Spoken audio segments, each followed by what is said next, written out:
Good afternoon and welcome back to BounceBack Leadership. We're so glad that you're here. Oh, it's been a hard time for me over the last few days, and I'm sure it's been hard for a lot of you as well. I'm really doing better at getting over this and getting to accept it because I have a speech impediment. It's gotten worse over the last few days because of, well, not because, but I learned about this all in a appointment that I had last Thursday with my neurologist. So I've seen a neurosurgeon for a long time, but he has helped me to understand I don't have any more brain bleeds, at least not recently.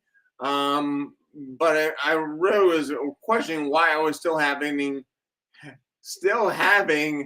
these additional impairments, like my speech and numbness in the balance issues that I have. So I've fallen a few times over the last few weeks.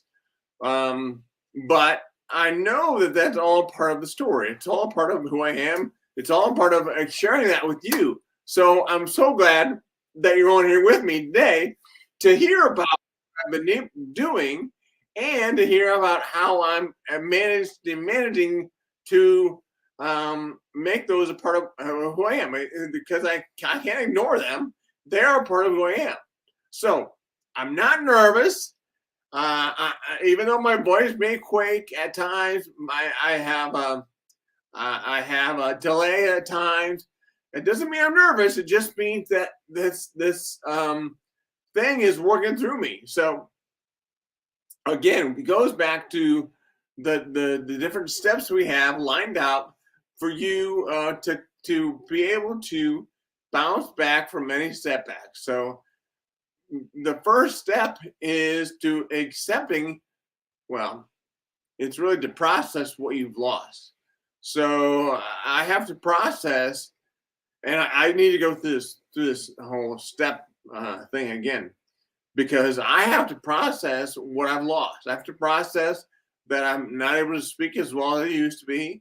I have to process that people look at me funny sometimes when I talk because they think I'm nervous, or they think, who knows what they think.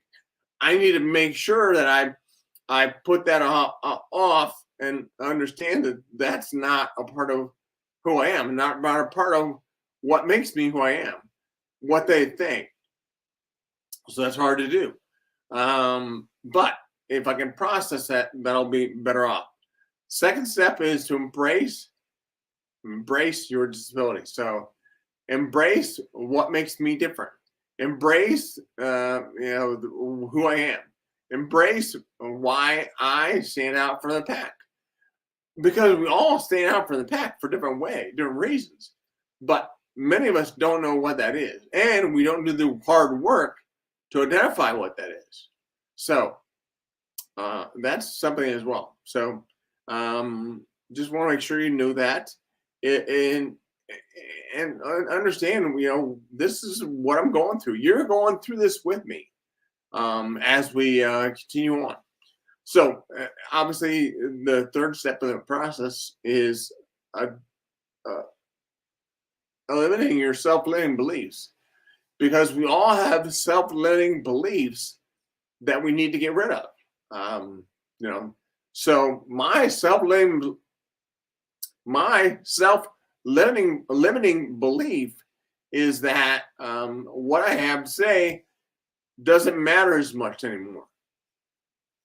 Uh, Nothing could be farther from the truth, because what I have to say now probably means more than it did a few weeks ago, because I can now talk.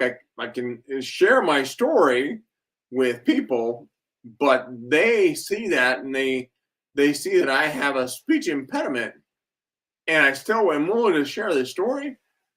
I mean, I would think that people would would respond even better to that. So that's the first three steps. And the fourth step is to clarify what makes you different. Clarify and gain, excuse me, to really gain clarity on what it is you're trying to do, what it is you're about, um, what makes you unique. Gaining clarity on that is, I really think it's paramount, because you want to come off as authentic, natural, all those things. Oh, and by the way, if you're listening in on this live, put in a hashtag live. If you're listening by replay, put an hashtag replay.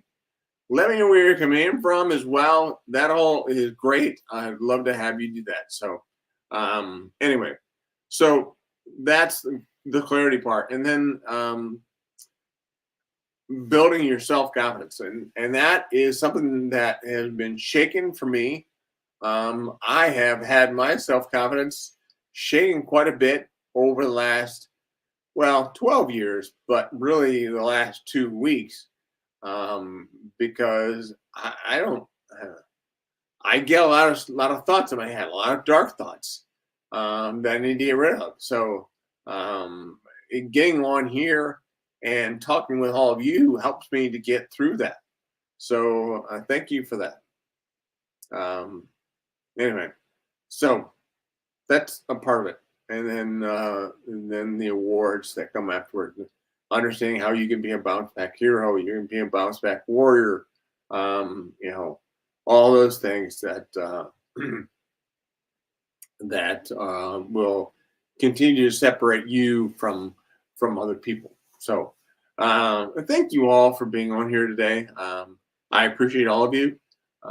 If there's ever anything that I could do, please let me know. I say that all the time. Nobody ever takes me up on it. I'd love to have you take me up on it sometime. But anyway, just I'm grateful today.